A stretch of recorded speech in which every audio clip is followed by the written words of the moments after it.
you and living, and we're looking at healthy food. Yes, not enough to just exercise, but healthy food. Now, the importance of eating healthy cannot be overemphasized, yet the need to keep reminding everyone is also key. On the program today, we'll discuss the necessity. What is healthy? And why and how can you know, Can you? What is a balanced diet? What is a balanced? All that kind thing. All that kind thing. Nothing, You know, one of our guests was talking about we cook our food in Nigeria. We overcook. In fact, that's one of the things we say is saving us from a lot of Thank illnesses. you. So, now we're talking healthy food. How do we balance out eating healthy and then the ones you cook to ensure that you also are staying healthy? So, here in the studio, we have Bode Agbe Davies, who's a certified health coach. Thank you for joining us. Also here is Damilola Olamodi, who's a health and wellness coach. Welcome. Good morning. Thank you. Welcome. They both look healthy enough. Okay, let me begin with you, Damilola. Okay. When you say healthy food, what do you mean? Okay. Thank you so much.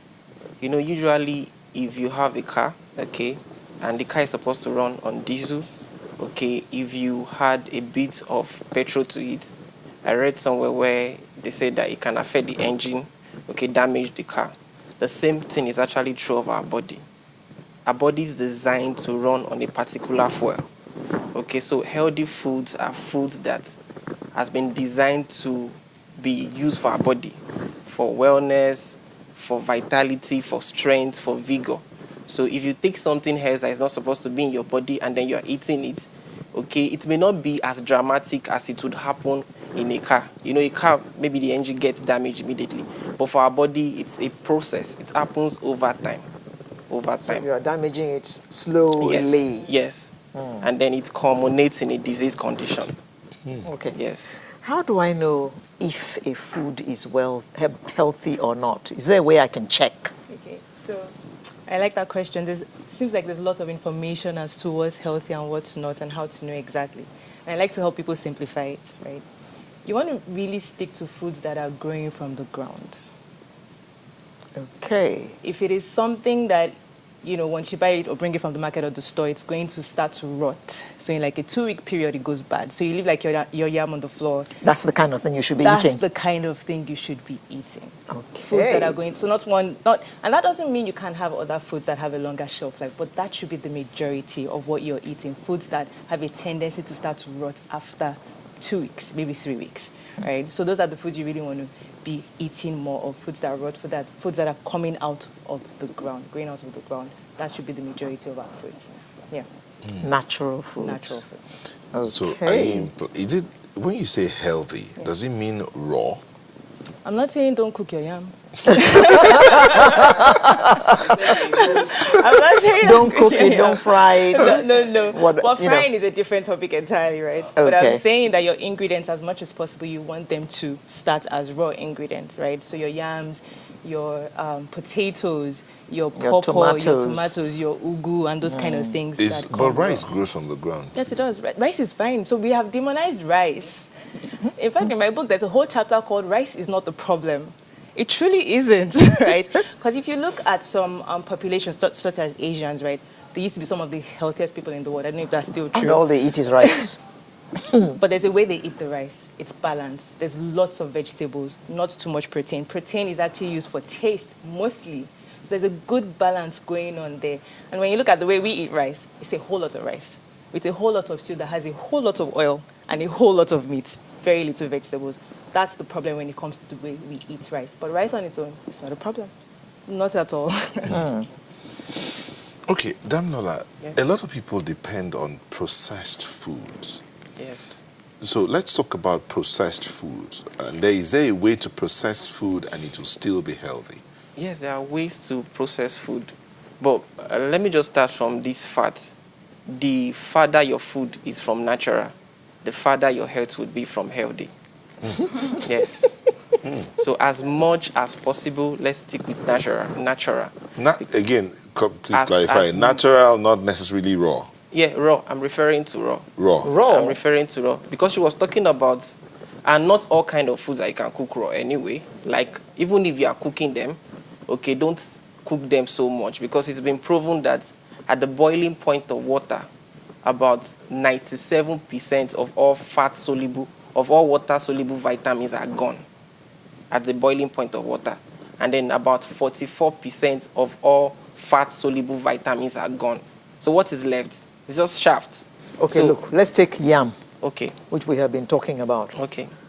So, we should cook our yam. Yes, you can cook. That's your yam. given. Yes. No, you said you can, Yes, you should. which means I can eat it raw if I want. No, you you shouldn't eat it raw. Okay, I should Yes. cook my We yam. should just balance it. Okay. Yes, So we should at not- what point does my yam become overcooked where it loses the nutrients I'm supposed to get out of it? Okay, so there are some very special kind of pots that you can use to cook it.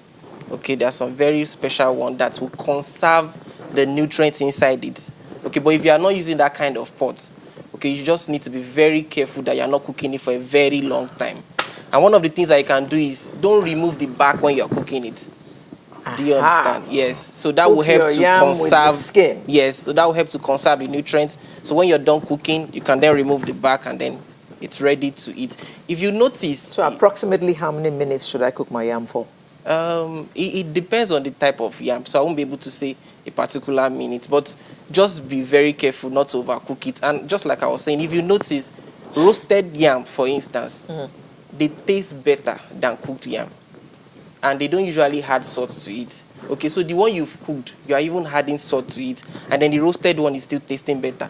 Why do you think it is tasting better? It is because as they are cooking it, the water gets milky, right? It is the nutrient from the yam that is dripping into the water that is making the water get milky. But for the roasted one, nothing is dripping, right? All of the nutrients are conserved in the yam, and then by the time you are taking it, it tastes better, even though you are not adding salt to it. Then the cooked one, you are adding salt to it. The roasted one still tastes better because the nutrients inside are conserved.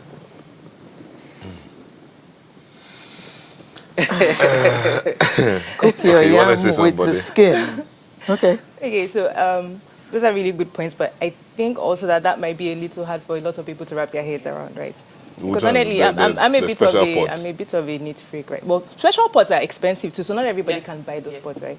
And the yam thing, completely true, but And when she says My mind- expensive, she means expensive. They are Those pots have been expensive. marketed to me, and they cost about 2 million. they for come a with a set. pament plan. Yeah. They cost I about like 2 the million. way Yeah. I like the way she put it. They come with a payment plan. Yes, they do.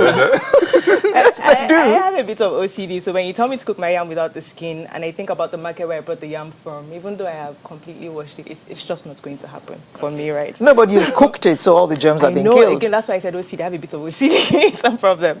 So there are three things I try to help people simplify this process, right? And when it comes to their meals, I talk about preparation, portion, and plating, right? So when talking about preparation, you want to look at the ingredients you're using to prepare your meals. Again, you want things that are as natural as possible, foods that are growing out of the ground, foods that will start to spoil after a few weeks or days. You want those foods. You want to look at the type of oils you are using and how much oil you are using. That's a big problem as well, right? So you want to We'll come back to oils. so Yeah. you want to look at those oils. You want to be using oils that are like olive oil, coconut oil. Palm oil is good. Again, we have a tendency to demonize our own things. Palm oil is fantastic. What is bad is that we use way too much of those oils. So you want to be careful of conventional vegetable oils, right? Those are not the healthiest for you. And people complain and say olive oil is expensive, coconut oil is expensive. What about soya oil? No. Okay. You mostly when you use these ones. And when those oils are expensive, I say good, because when it's expensive, you're not going to overpour into your food, right? You're going to be mindful of how much of it you're using, right? So you want to be aware of those things when it comes to preparation. When it comes to your portions, you want to be using smaller plates. It just sounds like something we say all the time, but it's true. And this happens to me and a lot of people. If someone gives you a large plate and they serve a lot of food, and you look at it and your first thought is, this is too much food. But because it has landed on your plate, you have a tendency to finish it. No way. That happens with me, and No it way. happens to a lot of people. No, really. It happens to me a lot. And some of us, it's because of just how we've been raised. We've been told you can't waste food. And so we have that mindset, right? So it lands on your plate, and you know you know you have no business finishing this food, right? But, I like you have no business. but it's landed on your plate, so you finish it, right? So you really do want to use those smaller plates. And the third thing rather is plating. So when you're plating your meals, you want half of your plate to be vegetables. So whether it is your eforiro or a salad, you want to fill half of your plate with vegetables. Eforiro could be overcooked, but go ahead. Well, yes, you should. So preparation again, steam your vegetables lightly to not overcook. When you're making eforiro, you put in your leaves last, and you only lightly cook that before you turn the fire off. So half of your plate vegetables, and then the remaining half, split that into two. A quarter should be your proteins, and a quarter should be your carbohydrates, as opposed to what we do where it's a lot of carbohydrates and just a bit of the vegetables on the side. So if you think about those three things, preparation, portions, and plating, you start to see there'll be a lot of changes without necessarily even knowing the exact name of what is in what and the exact chemicals and all of that. Yeah, so just simple things you can start to do. Madam Lala, this argument about margarine and butter. Oh, okay. Let's clear this once and for all. Okay, so margarine, I prefer the butter more, really. I prefer the No, butter more. we're not talking what you prefer. Okay. We're talking healthy food. Which is healthier? Okay, so which is healthier? The butter is healthier. The butter is healthier. Growing up, they told us that margarine was better for us. What butter is they healthy. advertise So is margarine. our parents Especially if you can went out get and bought us unsalted those yellow butter. things, you know, whose name I'm not going to mention, because Names, there are names, please. they told us that they were better than butter.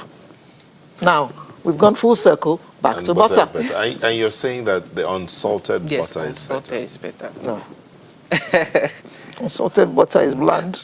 At what age should we begin to think of eating healthy? Oh, that's a very important question.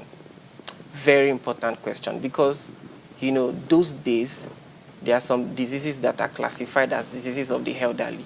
Talk about diabetes, talk about hypertension, you know, talk about arthritis. Okay, ordinarily, you should be maybe in your 50s, 60s to begin to experience some of those things. But you know what? The age limits are dropping. You know, people in their 20s, they're having diabetes. Yeah. People in their I know 30s. an Even 18-year-old children. that has Yeah. hypertension. Yeah, even teenagers are having Childhood cancer. obesity is on the rise. Yeah. 8-year-olds. Fast food. Yeah. So the point is, my recommendation is, as soon as you're landing on this face of the head, just start eating healthy. And it starts with us parents, really. Yeah. It starts with us, especially the wives.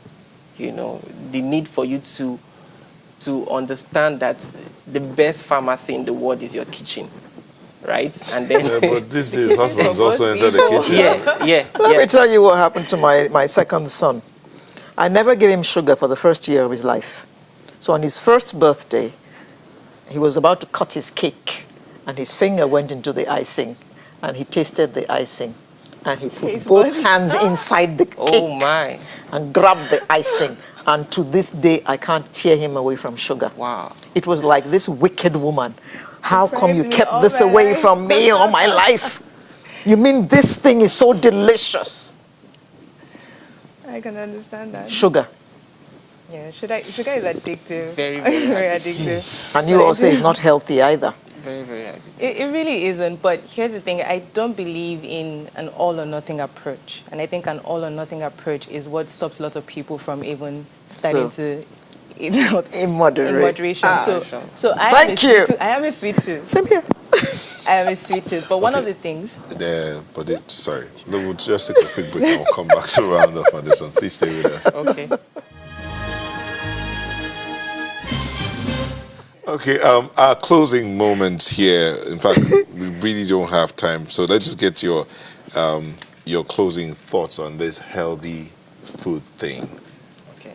Thank you so much. What do you do to stay and eat healthy?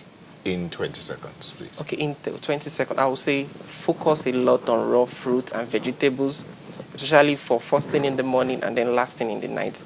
Okay, do more of your cooked meal in the afternoon. And that's very, very important, because if you do a lot of cooked meal in the night, it can affect your sleep. It can affect the process of the repair that's supposed to go through your body when you are sleeping. So you can reverse any ailments or prevent them by eating healthy. Thank you. But what should you eat close to going to bed, or dinner, in terms of dinner, and what time should that be? that's a complicated question, because people's schedules are different. And that's one important thing about eating healthy. You also have to figure out what works for you and your schedule. And you can't follow someone who who has a less busy schedule than you. Maybe someone eats healthy during the day and then they eat light at night, but you eat light during the day and you have to have one heavy meal at night. You kind of have to figure out what works for you. There's no one size fits all, and that's very important when it comes to eating healthy as well. Okay, I wish we had the rest of the day to continue this conversation, but Bode Agbe David, certified health coach, and Damnola Lamido Olamodi, health and wellness coach. Thank you for sharing today with us. Thank you for having us.